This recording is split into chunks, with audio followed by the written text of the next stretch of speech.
When we think about leadership, most of us picture a pyramid, right? One person at the top calling all the shots. But what if real strength isn't about a single leader, but about a truly unified team?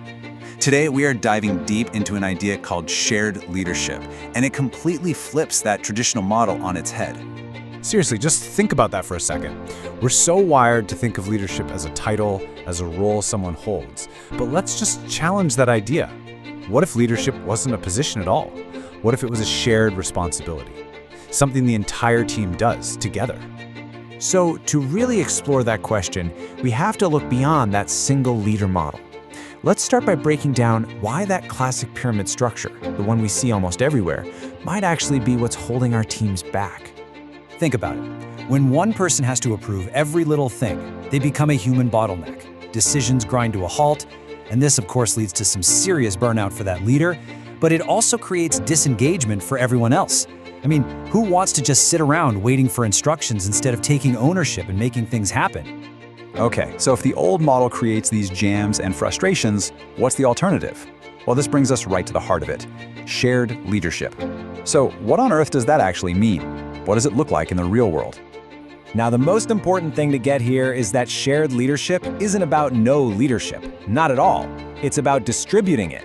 Instead of all the responsibility, authority, and decision-making being piled onto one person's shoulders, you're actually spreading those functions across the entire team. So how do you do that without it just turning into total chaos? It sounds tricky, right? Well, it all comes down to 3 core principles. Think of these as the foundation that makes the whole thing work. And what's really cool is how they build on each other. See, it all starts with empowerment. You have to give people real autonomy, the real power to make decisions. Now, when people feel genuinely empowered, they naturally start to collaborate in a much more meaningful way. But, and this is key, neither of those can really work without transparency. Everyone needs access to the same information to make the best possible decisions as a group. Okay, so principles are great, they sound good, but how do you actually do this? Let's switch gears and move from the what to the how. Let's look at the practical, real-world methods for making shared leadership a reality for your team. And this is the million-dollar question, isn't it? It's one thing to talk about these big, exciting ideas, but it's another to actually get started. So how can you and your team, begin making this shift? Well, look, this is about so much more than just delegating a few extra tasks. It's a fundamental shift in how you operate. It means giving people true autonomy to own their work, to run with their ideas, and to take initiative. And for those really big decisions, it means moving towards things like consensus building, where the goal isn't just a quick vote, but making sure every single perspective is genuinely heard and valued. And that right there, that's the whole point. All of these methods, they're all designed to do one thing: create a system where every single voice has a real pathway to contribute to the team's collective success. You're basically unlocking the full intelligence of the entire group, not just one person. So, after all that work, what's the big payoff? Why should a team even bother making this change? Let's talk about the winning outcome and the very real, tangible benefits that this model can bring to the table. And the results are pretty clear. When people feel real ownership over their work, engagement just skyrockets. It's natural.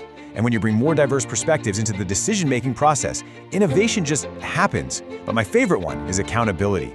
When everyone shares the responsibility, you build this incredible culture where people hold each other accountable. These aren't just buzzwords, they're the direct result of this shift. And that really gets to the heart of it. This isn't just about changing a process on a flowchart. It's about building a specific kind of culture. You have to create an environment built on trust and mutual respect. That's the soil where shared leadership can actually grow. Because when people feel truly valued, they don't need to be told to take ownership. They're motivated to do it on their own. And that leaves us with one final thought to take with you. Look, this isn't some big, scary, all-or-nothing switch you have to flip overnight. It can start small. So think about your own team, your projects. What's one small area, one place, where you could start sharing leadership right now?